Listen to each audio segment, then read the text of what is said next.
Hello, welcome back to Up the Villa. Don't adjust your sets. We got a full house today.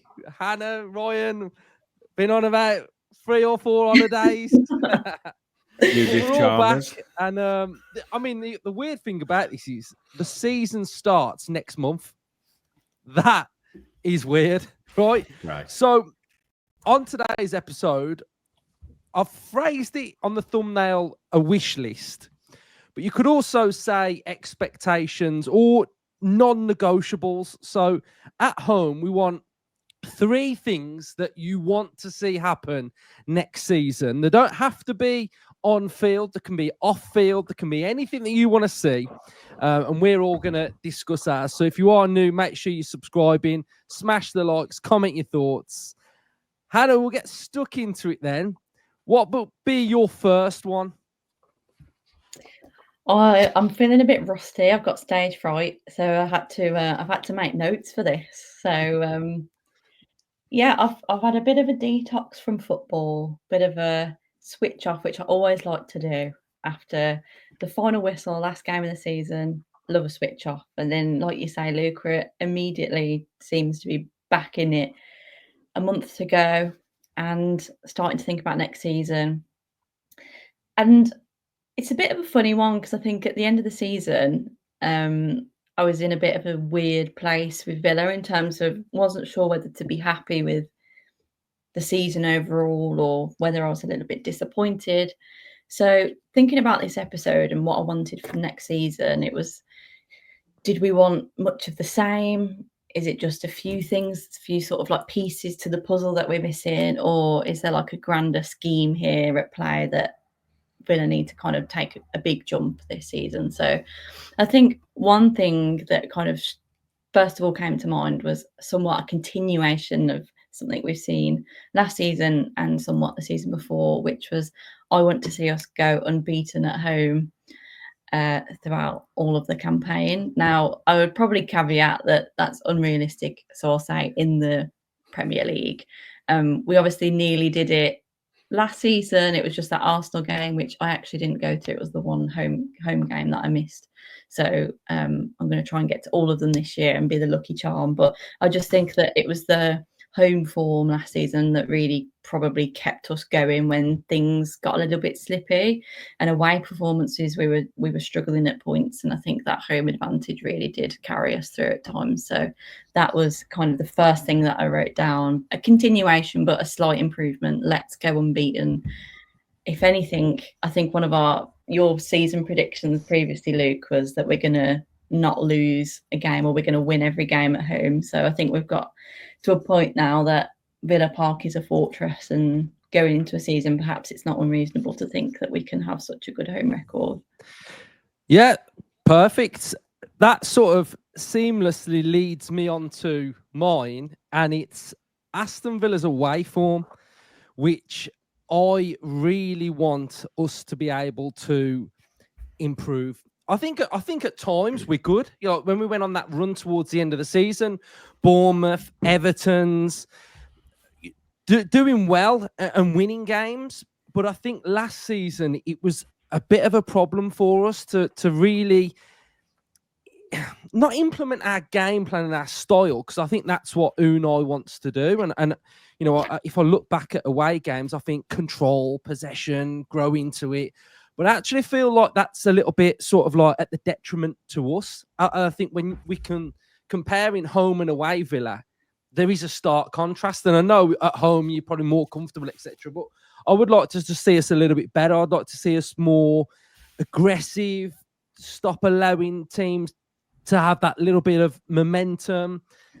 I put down for Emery a little bit as well to maybe just not give, say, when we're playing against teams like City, Arsenal, that respect. I feel like he really gives them that respect, and you can hear it in his interviews before games, etc. And I just really want to see us just kind of just take it to teams a little bit and just be a little bit more front-footed. And I think, especially again in Europe, we're going to have to be very good away from home. I think there was a couple of Monaco, Bruges where weren't quite at it in the Champions League. So For me, I think if the away form can improve to a really good level and mirror what Hannah's saying with our continued good home form, then that's something that I really want Villa to improve on next season. So, Ryan, you can go yours. I'm glad you picked me because I'm going to sort of continue the conversation. This is a very optimistic one, extremely optimistic. But you're not saying we're going to go unbeaten away from home, are you? No, but there's 4 venues where I'd like to pick up some points, and that's St James's Park, Selhurst, Molineux, and Old Trafford. Them 4 grounds, I want points next season. We cannot continue to be going dry in them locations and not coming away with something, because that's a huge haul of points every season. That's 12 points we're giving up every season. And I completely agree with what you're saying, Luke. Away from home, we kind of need to just get a bit more loose, but a bit more aggressive, a bit more swagger. Do you know what I mean? We've seen at home, when we seen it at the end of last season, we absolutely blew Newcastle away at home. At one of the best performances of the season. We rock up at City, timid. We had momentum, and we didn't seem to be able to continue that away from Fortress Villa Park. And I get that we have to be structured and tight and compact, and that's the way we went at the end of last season. But within that system, there's individuals, and it's them individuals that have got to find that bit of, be a bit instinctive and go and create something off script, and that's what we need to grasp away from home. But yeah, mine is picking up points at them 4 venues. I mean, so we're going round anti-clockwise here, and we're doing well. So what are we going to say, Hannah? Now for us to beat Crystal Palace, so you've kind of ticked one of the boxes. Just beat them anywhere, to be honest. Crystal Palace away is on my birthday as well, so I'm not having a defeat on my birthday. So there we go. Right, so we've got anti-clockwise, and we're on a bit of a roll here. We're going into it. What are you going with, Justin? I'll be happy to get a point off Palace next season, let alone bloody 3. Yes, right. So we're playing bingo here because none of us knew what was going to come on the side. So I've had to scrub one out already because of Hannah. Bloody hell, Hannah. So I'm going straight in 2-footed on this. Everyone knows me, Mr. Positive. I want us to hire the town hall next May because we're winning a trophy. That's what I want to happen. What one? Anyone. Any trophy. It's time, beyond time, to stick a trophy back in that cabinet. That is my overriding wish for next season. Number 1 target. Them on that balcony at the town hall, 40,000 Villa fans underneath. That's what I want to see in May. Very good. I mean, you gather from mine. Mine are leading towards this. So, Hannah, what would be your next one? Again, we've got a good flow, a good synergy going here, because my next one on my little piece of paper was win the Europa League. I think I was kind of sat there, and the brief for the episode was like you kind of said at the top, it's a wish list, it's a non-negotiable, it's something that really is like top of the desire. It needs to happen.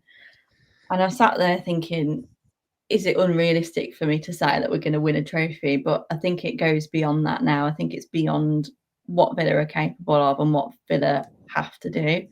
I've said a couple of times that, especially last season, it just felt like another nearly season, that we were just so on the brink of doing something. Particularly the trip to Wembley is the thing that stands out, obviously, because it was morbid.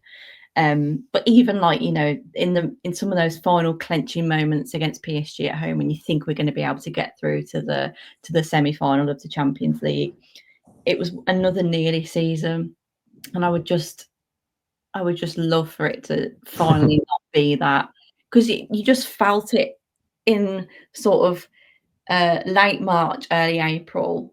The feeling around the football club was immense. And everyone just had this feeling of, we're going to get to a final, we're going to win something this season. And it needs to be that us as a collective finally get that moment that's not just an anticlimax. I think, and it goes beyond what we want and what happens on the pitch. I think just for the success of the club, the respect of the club, everything off pitch will benefit from winning a trophy. And I think as soon as we knew it was going to be Europa League and not Champions League this season, immediately you looked at Unai Emery and think, this is his competition. If he can't win it with us here, when are we going to do it? So that was my number 2. I love it, because my next one is recruitment, which is going to tie in with you wanting Aston Villa to both win a trophy. And it's that this is the window for me that is probably one of the most important windows we're going to have, because we have to get this window right. It has to be complete, and Emery has to have everything that he can possibly have to get this job done, to either win trophies, to get us into the Champions League. And we know that if you give Emery the tools, he can deliver. We've seen what he's been able to do to get us into the Champions League. We've seen what he's been able to do to get us competing. But we just can't leave anything to chance. And I think we're a team now, and we've navigated PSR. We've not been forced to sell anybody that we don't want to sell. And maybe someone might go, etc. But we've got a really good squad. And I think if we add to the areas that we can all probably say we need to add in, right back, right wing, second striker, and some of those positions, we can recruit so well that we go into the season with objectives that I think we can definitely hit. And I think, yeah, we've got to work around SCR, but we've got a lot of players that we can move on that are on absolutely massive wages that contribute nothing to Aston Villa. Dendoncker, Buendia, you add Coutinho in there. If we move on Digne, if Bailey moves, some of those players don't even kick a ball for Aston Villa, and they hold over 200 and something £1,000 a week's worth of wages. So I'm really big now, especially on this summer, of making sure Emery is properly backed going into the season, because I think we've gone into seasons being a little bit like last summer. I think we went into the season excited for the Champions League, but left ourselves quite short in certain areas. And then we had to recover in January with Asensio and Rashford and Marlon. And you won't get away with that twice. I'm not saying it was luck that we managed to end the season well, but we just can't have that. And I just feel like, I'm not being negative here, that Emery's not going to be here forever. And I think this is the season where I think even as fans that we should go into it expecting this club to achieve something. I think in years gone by, it's been, let's see how we do in the Champions League, or let's see how we compete with Champions League and doing this and that. But I think now we're at a point where we can't just keep having seasons where it's like, yeah, maybe if we could get Champions League and maybe qualify for Europe, like that would be a good season. Like, I think we're at a point where we've really got to sort of say, this is what we want to do. This is what we're aiming to win, and go out and do it. So that's my thoughts. That's my second one, is recruitment. Get it right, and then we'll be fine. Ryan? The synergy continues, guys, because with this enhanced squad, we've built the squad over the summer. My next one is deliver in the big moments. Sheffield United, chance to go top of the league. We didn't do it. Olympiacos, Wembley, Old Trafford. I want those to be commas in our story.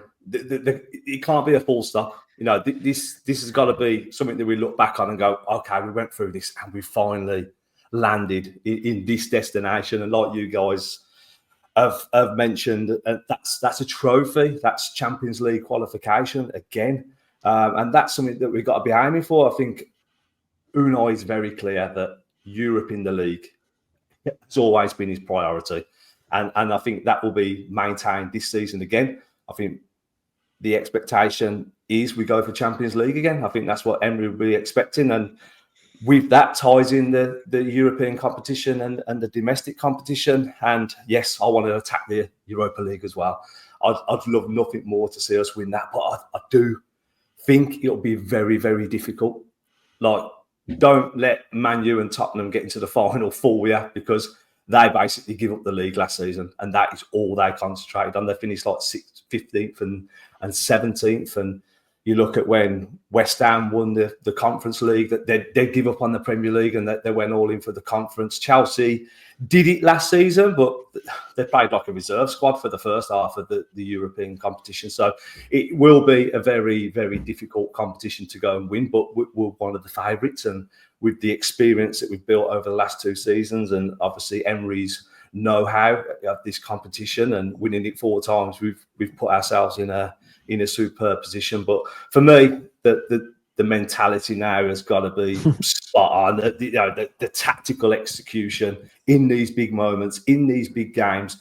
We've played enough of them now. We've had 2-3 seasons of big games, and now it's got to be that next step. Because, like you say, look, Emery's not around forever, and if he can't get us over that next step, it's like, wow, can't just keep going around in circles. And just on your point on the squad ratio cost, I actually think it's quite good for us to get our house in order. I think this will really sort us out. If we can get rid of that deadwood that you talked of, we're going to be starting the season basically with an Emery and Monchi squad. No hang-ons from the previous regimes and whatever. This is the Emery Monchi squad, and I'm hoping by the end of the summer there's value in it, there's youth in it, there's top players in it, and that's the basis then, and that's the basis to that's the structure that you need to work to every summer.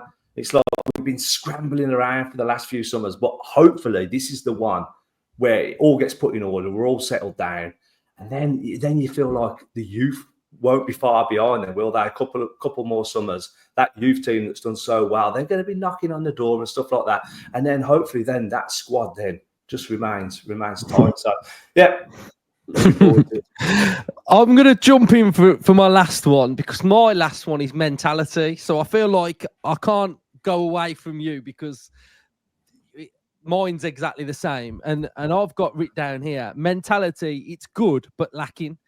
And I just think it, like we've touched on already, like big games, just kind of, I think the word is wilting. You know, we wilt under the pressure at times. And yeah, I don't want to talk about Man United away last game of the season, but you know, you could tell from the first 5 minutes, you know, I could tell what level of performance we were putting in. We were being overrun, that we were being pressed. We looked a bit cagey, rabbit in there, and we just can't have that now. And I think what you're saying about having this Monchi squad, etc., you know, big games, just own it now, and really just believe in ourselves, because we've shown what we're capable of. We've just got to just round things off and finish the job on certain aspects. And you know, I was massive during the season saying we can't let the Champions League campaign go to complete waste and not be in Europe. And the fact that we're in the Europa League, which again is a good sort of second prize, use our experience now of the last 2 years, take it into the Europa League and go and stick your chest out and say, I want to win it. And I think even last season when we were going for the Champions League, I never felt it was a realistic objective from the start. It just didn't. I never felt it. I never felt like we were going to do it. And I think now going into this season coming up, I feel like it's got to be the aim. And I think if it's the aim from the start for me, then I'll feel a little bit more comfortable, really. But I just think be ambitious, be confident. Everything has got to come together really well.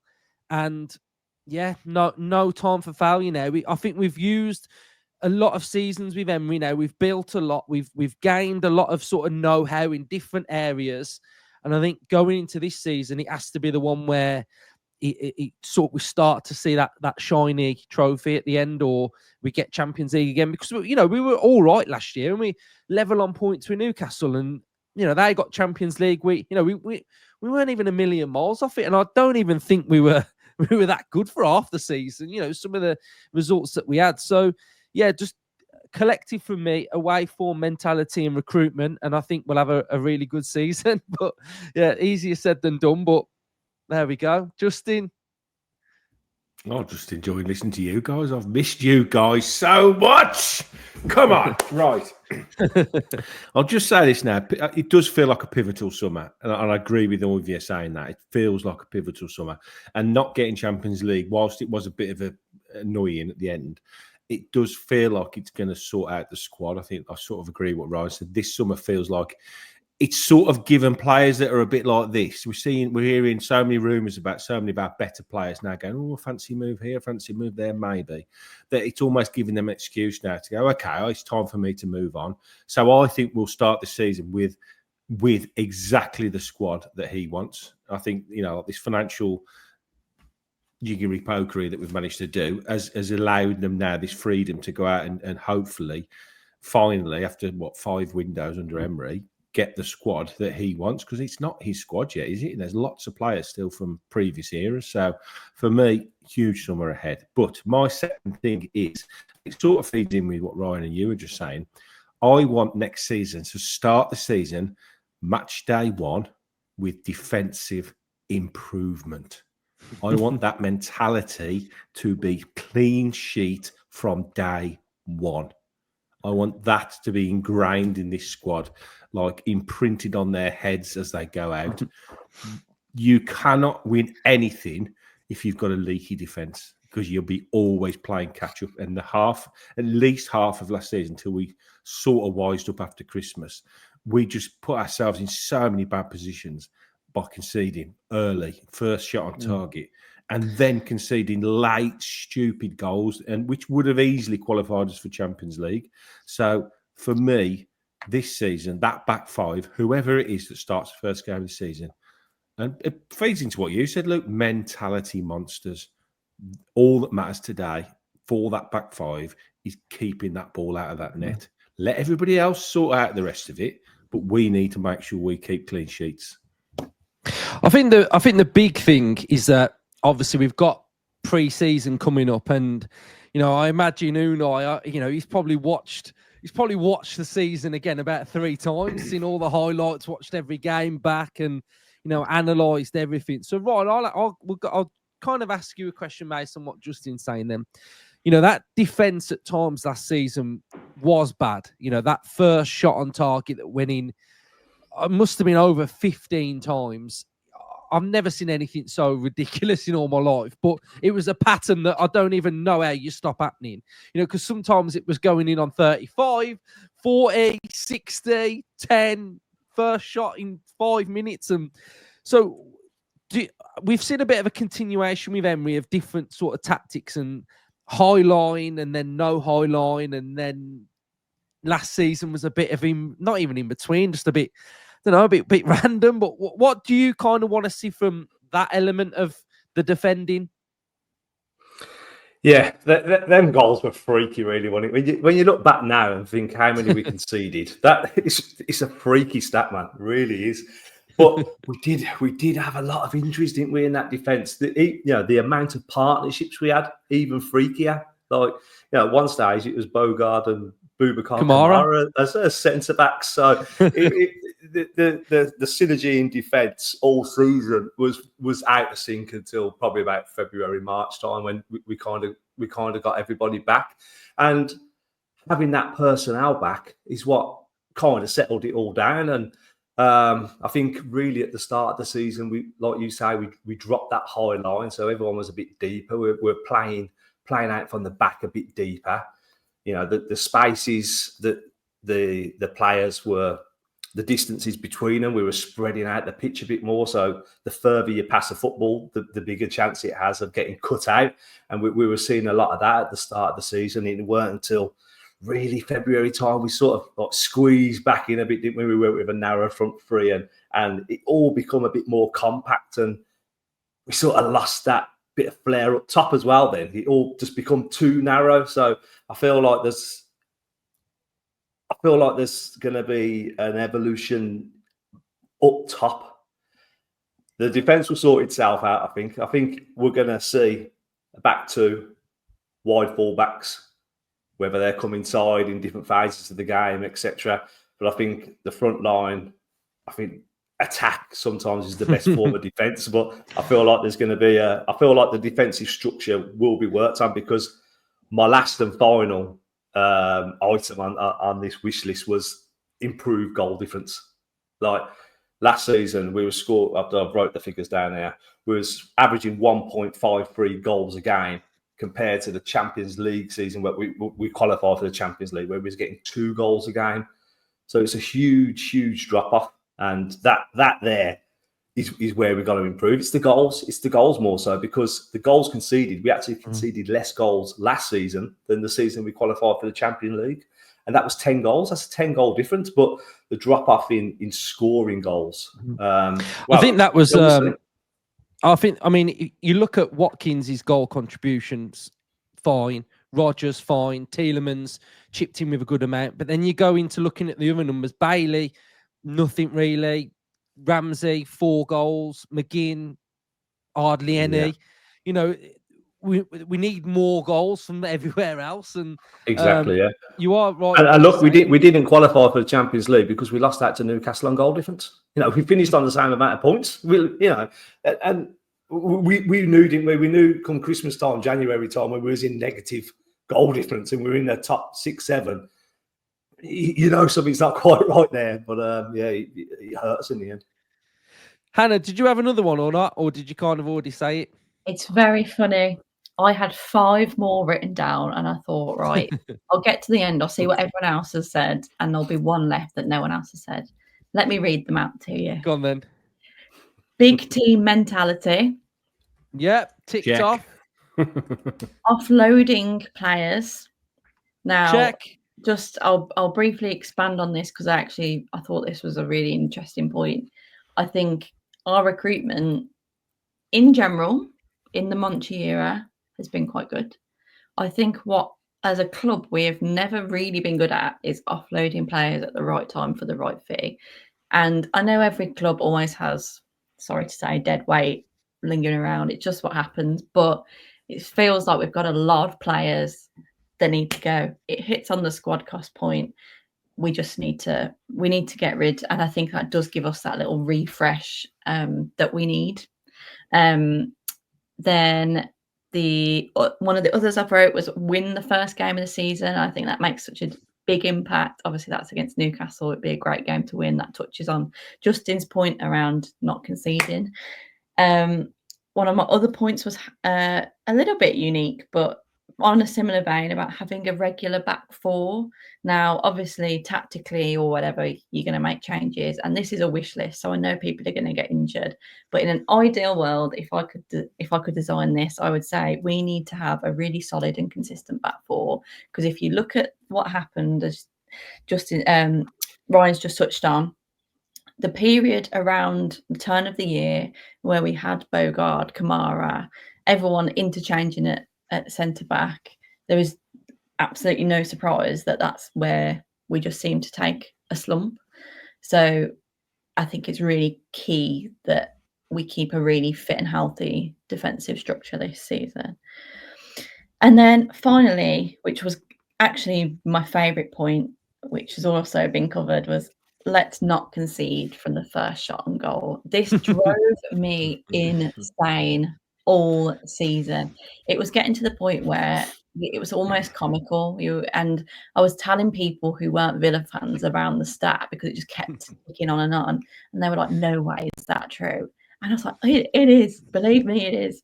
That is one of those things where it was always getting to the point where you kind of had to think, this isn't even like a defensive issue in the sense of like, it's not like we've got a terrible back 4 who can't defend. It almost just became like a curse. So I have full confidence that we'll shake the curse next season. But that I genuinely think was such a big impact on the season because we were constantly fighting back from a goal deficit. So yeah, those were all of the ones I had left written. But I think the fact that we've all agreed and all shared like really similar thoughts kind of just shows how important they all are, because they're clearly things that have really stood out from last season and things that we all really need to see over the summer. and when we kick off in August. Can I just put one more in the bin just before we Go go? on then. One more in the bin. We dropped 9 points after 90 minutes last season. So while we're just throwing stuff away from last season, I'm just going to drop that one in the bin as well.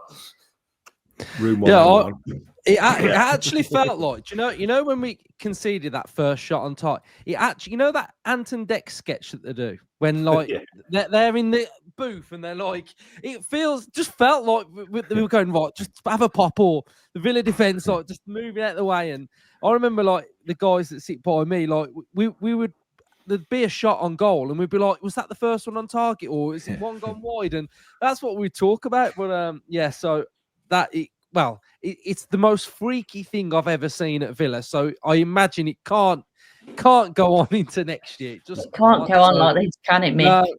No, it cannot. So right, I don't know how we address it. But yeah, it's just got to not happen. Did you have one more, Justin, or have you? I've got one more, and Ryan sort of touched on it, but he hasn't really. Didn't go into.